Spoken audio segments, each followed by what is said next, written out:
I keep walking by here and wishing I had my camera to show you this.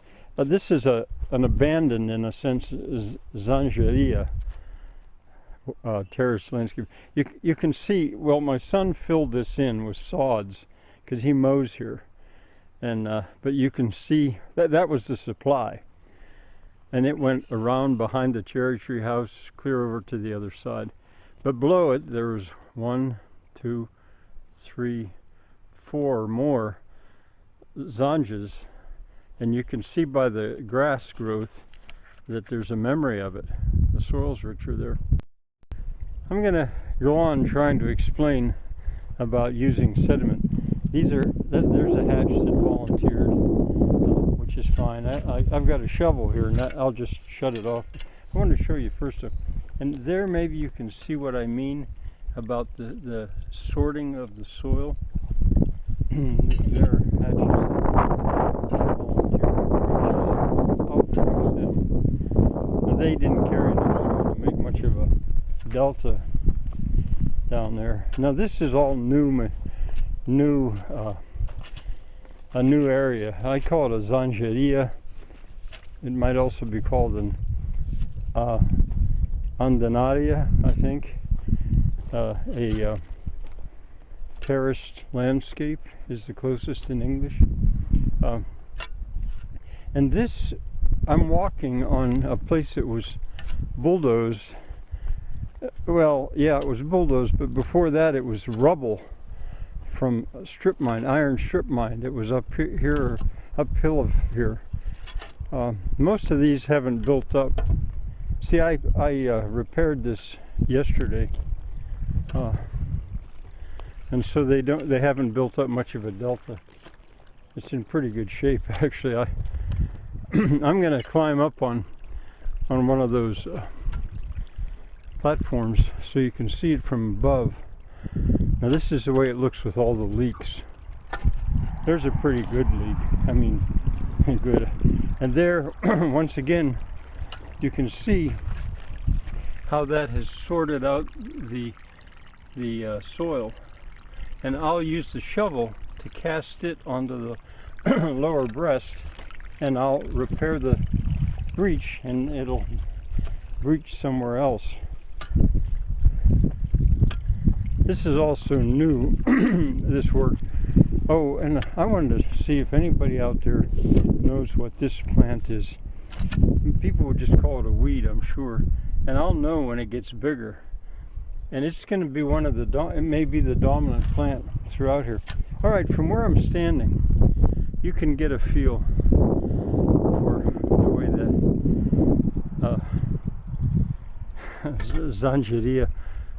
I got to come up with a word for it. I just don't know it in English. The wind's probably getting stronger. Now I've got a little bit more height, and you can see it a little bit better. Remember, this is new. This is the worst soil imaginable, short of just stone or poisoned. One of the things about iron mining, it doesn't poison the soil like some coal mining does. There go the piglets. Oh, and it extends that way as well. And the same thing, I'll repair it. Sorry about the wind. And keep adding to it. This will all go into a zanjeria. So I want you to see it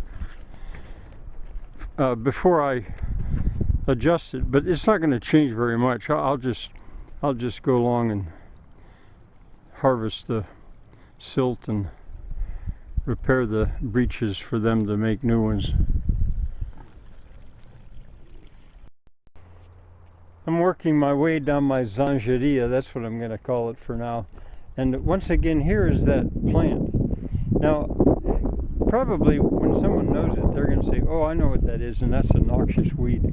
Well, I have a whole different feeling about weeds now. They're welcome, especially in a place like this. I wanted to say, too, that this isn't just soil. When they dump the stuff over, it's rocks. That's one of the reasons that I liken it to Machu Picchu. Because what do you do with the rocks? Well, you put them on the breast.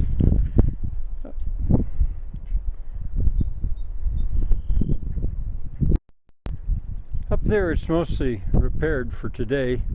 There's a lake reach which I'll repair. I let them go actually because they're working for me. Well, I'm working with them. There's one. Now I'm working my way down, and you see I'll seal them up and then add Zanja feet to this Zanja. Here I've just added about 5 Zanja feet. That's the unit that I've begun to use for lack of another one. And another thing, the more time spent adjusting it, the wider the Zanja gets. Like it's quite wide there because I have to take a cut on the upper side to get the saw to cast into the breech. So it's gradually getting wider, and that you can almost imagine the terrace forming there. Along here, I'm cutting a little bit and casting it on the breast, and I only went that far, and I'll keep doing it there. And every time I do that, I make a cut on the upper side, and the Zanja gets wider, and the breast gets slightly higher. Now you might wonder, what are you going to seed there, Frank? I mean, it's bare ground. Nothing. It's already seeded. And you'll probably think of them as weeds. That's all. I changed my whole attitude toward weeds after I read the book, The Hidden Half of Nature. Weeds can have this for a while anyway, or what people would call weeds. And in any case, the pigs, they're leaving seed bombs all the time. There they are eating my manure pile, and then they're going to go out to pasture, and they're going to leave seed bombs everywhere, which is good. Here's something I should have mentioned. Right here, that ground is as dry as dust. See that? But it's all soft, but you can see by the 2 shades of brown how quickly that water is working its way into it. Now that's easily movable because it's soft, but this is very, very easy work. It's not even work to me. Here you see there's lots to repair, and then I'll add Zanja feet as far as I can. And there's those seed bombs I was talking about. The pigs they leave them everywhere. And if I wanted to control what's in them, I guess I'd feed them tomatoes, I guess.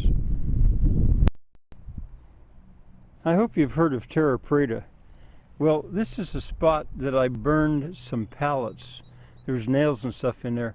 But you see when I slice that glebe off, that little bit of a glebe, you can see the mark it left. I just have to wonder, if there wasn't some simple, obvious way that the terra preta was made. I don't know. I just wanted you to see that.